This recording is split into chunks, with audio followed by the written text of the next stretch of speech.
નમસ્કાર મિત્રો. સીધા વિષય પર આવીએ, વાત કરીએ ઉત્તર પ્રદેશના અયોધ્યામાં, જ્યાં ભારતનું અને કદાચ વિશ્વનું કહી શકાય પ્રસિદ્ધ મંદિર એવું રામ મંદિરમાં ચોરી થયાના સમાચાર બહાર આવ્યા છે. ભારતમાં તો અનેક પ્રકારના ચમત્કારો થતા હોય છે, એટલે આજે આ સમાચાર આવ્યા છે એટલે કદાચ એક બે દિવસ, અઠવાડિયા, 10 દિવસમાં કદાચ બીજા સમાચાર આવે કે આવી કોઈ ચોરી થઈ નથી અને આમાં કોઈ આવી ઘટના બની નથી. આવા પણ સમાચાર આવી શકે. કશું અશક્ય નથી. ભારતની અંદર શું શક્ય છે અને કે શું અશક્ય છે, આ બહુ વિચારવા જેવી બાબત છે. પરંતુ અત્યારે જે સમાચાર આવ્યા છે, કેટલાક લોકોની સામે અંગુલી નિર્દેશ થઈ ગયો છે, પરંતુ એમાં કેવા પરિબળો કામ કરશે અને કોણ જવાબદાર ઠરશે ને, એ પણ એક વિચારવા જેવું છે. પરંતુ કેમ આવું થયું? અબજોના ખર્ચે જે રામને બેસાડવામાં આવ્યા અને છતાંય ત્યાં ચોરી થઈ. સાથે સાથે ભારતમાં મંદિરોમાં વારંવાર ચોરીઓ થતી હોય છે. ભારતના મંદિરોમાં આ પણ એક વિચારવા જેવી બાબત છે કે કેમ આવું થતું હોય છે. આ ખૂબ ગંભીર વિષય છે.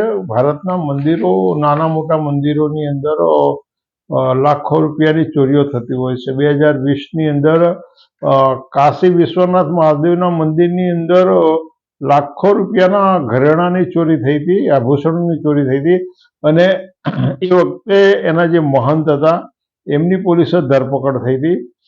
પછી આ બધા કેસોની અંદર તો શું બનતું હોય છે, લાંબા ગાળે કંઈક ને કંઈક સમાધાન થઈ જતા હોય અથવા તો સાક્ષીઓ ફૂટી જતા હોય, આવું ઘણું બધું થતું હોય અને છેલ્લે તો કાનૂનનો ન્યાયતંત્ર એ શું કરવું છે એ એમના હાથમાં હોય છે. પરંતુ મહુડીનું ઘંટા કર્ણવીર મંદિર છે એ પણ ખૂબ પ્રખ્યાત છે અને આ મંદિરમાંથી જૈનોનું છે, પણ 45 લાખ રૂપિયાની ચોરી થયાનો કિસ્સો ખૂબ ચગ્યો હતો અને આ જગ જાહેર બાબત છે. ભગવાન મહાવીરના જન્મસ્થળ ક્ષત્રિય કુંડ દેરાસરમાંથી ભગવાનની પ્રતિમા જ લોકો ઉઠાવી ગયા હતા અને એ પણ ખૂબ ચર્ચાનો વિષય બન્યો હતો. આ સાથે સાથે પાલડીના જૈન દેરાસરમાંથી પોતાની પ્રેમિકાને આપવા માટે 1,64,00,000 દાગીનાની ચોરી કરીને આ કિસ્સો બહાર આવેલો હતો. એટલે આવા તો ઘણા બધા કિસ્સાઓ બહાર આવતા હોય છે અને ઘણા બધા કિસ્સાઓ બહાર આવ્યા પછી છેલ્લે શું થતું હોય છે, હળવદના હનુમાન મંદિરના મહંતને તો માર મારી અને ત્યાં આગળ ચોરો લૂંટ કરી ગયા હતા. કાળુપુર ગોસ્વામી હવેલીમાંથી ભગવાનની મૂર્તિ, પૌરાણિક મૂર્તિઓ હતી અને લોકો ચોરી ગયા હતા. એટલે આ બધી ઘટનાઓ વારંવાર બનતી હોય છે. ખંભાતના જૈન દેરાસરમાંથી કેટલીક મૂર્તિઓની ચોરી થઈ હતી. અમદાવાદ જિલ્લાના બાવળા તાલુકાના ભાયલાની અંદર 11 કિલોના ચાંદીના 76 મોગલમાના મંદિરમાંથી ચોરાઈ ગયા હતા. પછી આ બધા ચોરો પકડાય ના પકડાય, પણ એક વસ્તુ તો બનતી જ હોય છે કે ભાઈ ચોરી થઈ છે. પાવાગઢના મંદિરમાં તો જે ચડાવવામાં આવેલી ચાંદી હતી ને, એ ચાંદી ગાળવા મોકલીને એમાંથી 40% ચાંદી ઘટી ગઈ અને ચેરિટી કમિશનરે આદેશ કરવો પડ્યો હતો કે ભાઈ યોગ્ય પગલાં લો. એટલે દરેક મંદિરમાંથી, મોટા ભાગના મંદિરોની અંદર વારંવાર આવી ચોરીઓ થઈ છે. પછી અંતે તો બધું ઘીના ઠામમાં ઘી વળી જતું હોય એમાં આ બધી વસ્તુઓ ક્યાંક દબાઈ જાય છે, ક્યાં તો ક્યાંક સમાધાન થઈ જતા હોય છે. પરંતુ એમાં કઈ નક્કર પગલાં લેવાયા હોય અને એ પછી આવી ચોરીઓ ના બની હોય એવી ઘટના નથી બની. પરંતુ સવાલ એ થાય છે કે મંદિરોની અંદર શા માટે ચોરીઓ થાય છે? જુદા જુદા ધર્મોના જુદા જુદા આસ્થા કેન્દ્રો છે. સનાતન ધર્મના આસ્થા કેન્દ્રો મંદિરો છે, ઇસ્લામના આસ્થા કેન્દ્રો મસ્જિદ છે, ઈસાઈ ધર્મના આસ્થા કેન્દ્ર ચર્ચ છે, બૌદ્ધનો આસ્થા કેન્દ્ર વિહારો છે, પારસીઓનું આસ્થા કેન્દ્ર અગિયારી છે, શીખોનું આસ્થા કેન્દ્ર ગુરુદ્વારા છે. તો હિન્દુ મંદિરો સિવાયના જે આસ્થા કેન્દ્રો છે જુદા જુદા ધર્મોના, એની અંદર ચોરીઓ થાય છે કે ભારતના જે મંદિરો છે એની સાથે ચોરીઓ એટલી જ નથી થતી. ત્યાં આગળ ક્યારેક ક્યારેક સત્તાના કાવા દાવા માટે હત્યાઓ થાય છે. વ્યભિચારના અનેક કિસ્સાઓ અનેક મંદિરોમાંથી બહાર આવે છે. બધામાં થઈ આવતું નથી થતું. ઘણા મંદિરોની અંદર ત્યાં સત્તા માટેના કાનૂની વાદ વિવાદો ઘણા બધા વર્ષો સુધી ચાલતા હોય છે.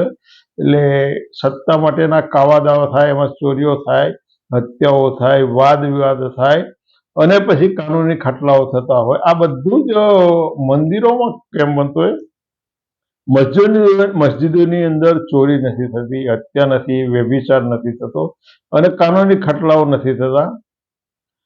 એવું જ તે ચર્ચોની અંદર ત્યાં હત્યા નથી થતી, ત્યાં વ્યભિચાર નથી થતો, ત્યાં આગળ કાવા દાવા નથી થતા. વિહારોની અંદર આ બધું પણ મંદિરો આમાંથી અપવાદ છે, કારણ કે મંદિરોની અંદર આવક થાય છે અને આ આવક જે સંપત્તિ આવે છે એ સંપત્તિ આવ્યા પછી એના ભોગવવા માટે એમાં ઘણા બધા મંદિરોની અંદર વારસાગત માલિકી હોય છે. ઘણા મંદિરો સરકારના હસ્તકના છે અને જે મંદિરો ઉપર વારસાગત માલિકી હોય એ લોકો તો એની આજીવિકા ઉપર નભતા હોય છે. સરકારી મંદિરો હોય, ક્યાંક ટ્રસ્ટના મંદિરો હોય, જુદા જુદા પ્રકારની માલિકી હોય છે. કેટલીક ખાનગી માલિકી, કેટલીક સંસ્થાઓની અને કેટલીક સરકારની માલિકીની હોય. એટલે ચોરી થવાની શક્યતાઓ વધારે છે, કારણ કે જે આવક હોય છે એ આવકના ચોક્કસ આંકડાઓ નથી હોતા. બધી આવક ચેક દ્વારા નથી મળતી, બધી આવક દાગીના દ્વારા પણ ₹1, ₹2, ₹5, ₹25થી જે આવક થતી હોય એટલે આવકના ચોક્કસ હિસાબો એકદમ મેળવવા શક્ય નથી હોતા અને એમાંથી ચોરીની વિભાવના પેદા થાય છે. સાથે સાથે મંદિરો એક એવી બાબત છે કે ત્યાં આગળ સ્ત્રીઓનું અવરજવર છે. ચર્ચોની અંદર સ્ત્રીઓનું સ્થાન નથી, મસ્જિદોમાં નથી, એટલે ત્યાં આગળ એ એક અનિષ્ટ આપોઆપ દૂર થયું છે.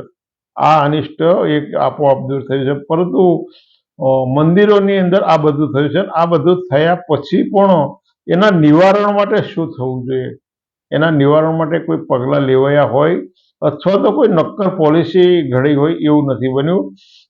જે મંદિરો છે એમાં જે મોટા મંદિર એની તો કરોડો રૂપિયાની આ વાર્ષિક આવે છે, અબજો રૂપિયાની સંપત્તિ છે અને આ બધી સંપત્તિનો બધી આવકનો ઉપયોગ શું થાય છે? જો આ સંપત્તિ અને આવક પ્રજાના શિક્ષણ માટે થતો હોય, પ્રજાના આરોગ્ય માટે થતો હોય, બેરા, મોંઘા, આંધળા, લુલા, લંગડા લોકોના કલ્યાણ માટે એનો ઉપયોગ થતો હોય તો બહુ સારું કહેવાય. ઘણા બધા પરિવારો એવા છે કે નિરાધાર હોય, પોતાના એના પુત્રો ના હોય, પુત્રી ના હોય, 60, 70, 80 વર્ષની ઉંમર પહોંચ્યા હોય, એની આજીવિકાનું સાધન ના હોય, તો આવા લોકોના કલ્યાણ માટેના કોઈ ચોક્કસ કેન્દ્રો બનતા હોય તો આ આવકો લેખે લાગે. પરંતુ આની કરતા જે મંદિરોની આવક છે એની ઘણી બધી આવકોનો દુરુપયોગ થતો હોય છે અને દુરુપયોગની અંદર એક કારણ આ બનતું હોય છે કે મંદિરોની આવકમાંથી ચોરી થતી હોય છે અને ચોરી થયા પછી લાંબા ગાળે કોઈ એના ચોક્કસ પરિણામો નથી આવ્યા, ચોક્કસ સજા થઈ હોય એવું જાહેર નથી થયું. પરંતુ જે કંઈ બન્યું છે એ ભારતીય સંસ્કૃતિ માટે, ભારતીય હિન્દુ ધર્મ માટે સારી બાબત નથી અને શરમજનક બાબત કહેવાય.